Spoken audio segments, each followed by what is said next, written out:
Hey there, Kathy. Are you around? I've been trying to reach you. Hello? Can you hear me? I'm sorry for the delay. I was caught up with some work. And I thought we had agreed that you wouldn't call me that. Oh, what work could possibly keep you so busy?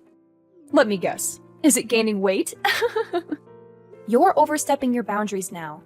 Please kindly refrain yourself from saying whatever nonsense comes to your mind. Oh, come on. Don't tell me what I can or cannot say, especially when it seems like you're the one who is incapable of doing anything productive. Like getting a job, for instance. That's not true. Like I said, I'm working. What do you think I meant by that? Really? Working on what exactly? Lying around and stuffing your face with snacks? Can you stop saying such things? It's not nice to make fun of people like that. I don't appreciate it. Well then, why don't you try being useful for a change? Maybe that will improve our relationship. But I am trying. I help you around the house whenever I can. I appreciate you making dishes for us. I even buy you presents whenever I'm out. And I put in a good word for you whenever we have guests. Don't take this the wrong way, but I think you're the one who has to fix her attitude. There you go again with your complaints. You just love being pampered and having people do things for you. But let me tell you something, sweetheart. That's not how the real world works. That's not what I meant at all. Anyway, the reason why I texted you was to ask a favor regarding my son. What is it? It's simple, really. I don't want you around him anymore. What? Why would you say something like that? You heard me right. Stay away from my son. But that's impossible. He's my husband. Why would you want us to separate? You were supportive of our marriage. Yes, that was before I realized he chose someone like you as his wife. You two are completely different. My son is a smart and handsome young man with a bright future ahead of him. He shouldn't be seen with someone like you. That was uncalled for. Do you even realize how hurtful your words are? And let's not forget about your attitude. Honestly, I don't understand what he sees in you. All you seem to be good at is spending his money. Excuse me? Yes, you heard me right. You're always out shopping and spending money left and right. Where do you even get the money from? You don't have a job, so it must be his money that you're spending. That's not true at all.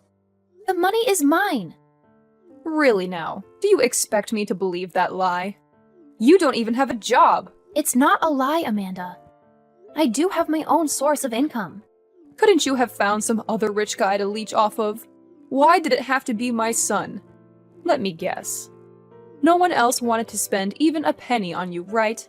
Connor probably felt sorry for you and decided to help out, but you took advantage of his kindness and now plan on living off his money for the rest of your life. That's not true at all. You can't just make assumptions about me like that. I'm not with him for his money. I married him because of who he is as a person. Connor is an amazing guy and an even better husband. He means everything to me, and I love him dearly. Well, we'll see how long that lasts once his bank account dries up. After that, I'm sure you'll leave him in no time flat. Do us all a favor and just end things with him already. He deserves someone better than you. That's ridiculous. There's no way I'm leaving him. But as far as moving out goes, don't worry about it because Connor and I are planning on moving out next month anyway. Wait, what? Connor didn't mention anything about moving out. Are you trying to steal my son away from me? You're the bitch. Ever since I moved in here, you've tried to make my life miserable. You keep looking down on me, call me names, and mock me. This is no way to treat a human being. So I looked up and found a nice apartment we can live in. You wouldn't have to deal with me any longer. Are you happy now? I don't believe this. You really are trying to take him away from me. Mark my words, Kathy. You will regret this. I'll make you pay. Hey, Kathy, where are you? I've been trying to reach you. Hi, Connor. I'm currently at the library. What about you? Where are you? I'm at home right now. Really? That's unusual. You're usually not home this early. I guess I should wrap up here and head home as well. The sooner I get home, the sooner I can start preparing dinner for us. Actually, there's no need for that. Mom already prepared dinner for me. Speaking of Mom, she seemed quite upset today. Did something happen between the two of you? Oh, it's nothing serious. Just the usual disagreements. It seems like your mom still hasn't fully accepted me. Mom mentioned that you were out the whole day today. Is that true? Well, I wasn't gone for that long, and besides, I only come to the library occasionally. Listen, Kathy, I've been doing some thinking and I don't think this is working out between us. We should consider getting a divorce. You understand what I'm saying, right? What? No, I don't understand at all. Why are you suddenly asking for a divorce? Because I don't love you anymore. What do you mean by that? Just last night you told me that I was the light of your life. That was before I found out what happened. Why? What happened? This is all so sudden. Hang on, let me get back. We'll talk about this face to face when I get home, okay? No, it's not okay. I've made up my mind and my decision is final. But why? As your wife, don't I deserve to know why you want a divorce? Because you're useless. You don't help around the house. You don't care for my mom. Hell, you don't even take care of yourself. Just look how much weight you've gained. You weren't this big when I married you. I'm trying my best to help your mother around the house, and you know it. I do the dishes, clean the kitchen, vacuum the house, volunteer to go shopping when no one else wants to. And yet, I still have to listen to her complain about me all day. I'm finding it difficult to manage my time and energy with all the household work and my personal work and everything. Yeah, right. Next, you're gonna complain that I'm a bad husband. What's wrong with you? Why do you suddenly want a divorce? What's happened? You, Kathy. You happened. I can't believe you treat my mother this way. Mom told me that you called her a bitch. Is that true? She called me a bitch first. That's no excuse to disrespect your elders like that. Fine. I admit I shouldn't have said that. I was wrong. I'm sorry. I'll apologize to her personally when I come home. But don't you think it's a little extreme? Are you divorcing me over this? It really affected her. She's been so sad the whole day. What's worse is that when I ask you what happened, you said it's nothing. Are you that heartless? You're making a big deal out of nothing. The last time I talked to your mom, she seemed fine. She was her usual criticizing self. She definitely said way more hurtful things to me. It's not just that. I've been noticing the way you behave around her. You're always complaining that she dislikes you, that she calls you names, etc. I understand that my mother can be a handful at times, but all you do is to complain about it. Besides that, you're almost never home. Even now, you left to be in the library while my mother is here, all sad and alone. I can't have a selfish wife. You're supposed to take care of her when I'm not around. Selfish? Your mother has been breathing down my neck ever since we got married. She keeps insulting me and keeps arguing with me on everything, but you never take my side. You kept telling me that I shouldn't react to what she says, so I come to the library to ease my mind. You didn't mind when I asked you to head to the library every now and then, so why is it a problem now? Because I feel you're always there. You're never home. How would you know? You're always at work. Mom told me. I see. And was it your mom who suggested you get divorced?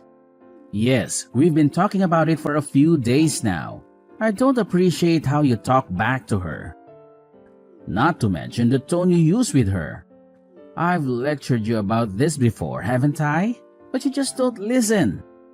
If you can't change your attitude, then I don't think we can be together anymore. It's that simple. Are you even listening to me? I'm your wife! Why don't you ever hear my side of the story for a change? You always pick your mom over me. What did you expect? She's my mom. I can't say no to her. So, what she says becomes absolute? Is that it? Have you ever even seen how your mom treats me? That's enough. I won't let someone talk to my mother like that. What about me? I've been working my butt off to provide for the family. On top of that, I'm helping your mother with the housework. I tried to spend as much time with her as I possibly can. I've even tried to ignore her comments. But sometimes they really get to me, you know? At first, I was able to tolerate it because I knew I had your support. But these days, it's like you're a completely different person. Why are you acting so differently? That's not who I married. My Connor is kind and loving. He's thoughtful and fulfills all his duties as a husband and looks out for his wife. I don't understand why you're being so cruel. Cruel, huh? Just because I have been giving you your usual allowance, I'm cruel? If that's how you feel about me, then fine. Let's just get a divorce and end things here. As if I need your allowance. I make enough money on my own. What I need from you is a partner that has my back. Make enough money? Doing what? Writing articles? Yeah, right. Just because you got lucky with your freelancing career doesn't mean it'll last long. I reckon it'll only take you a month or so to start losing clients. It's all downhill from there. After that, you'll come crawling back to me for your allowance. Okay, rude. And who are you to tell me I'll fail? A good husband should support his wife. And what is it with you and your mother looking down on me all the time? I'll have you know that my clients are very loyal to me, more than you've ever been. But as far as the divorce goes, then fine. Let's get divorced. Wait, really? I can't live in a household where all its members look down on me. If you can't treat me right, then you are in no position to call yourself a worthy husband. Uh-huh. Anyways, do you think you can move up till the end of the month? I want to start my new month fresh. Don't worry, I'll leave.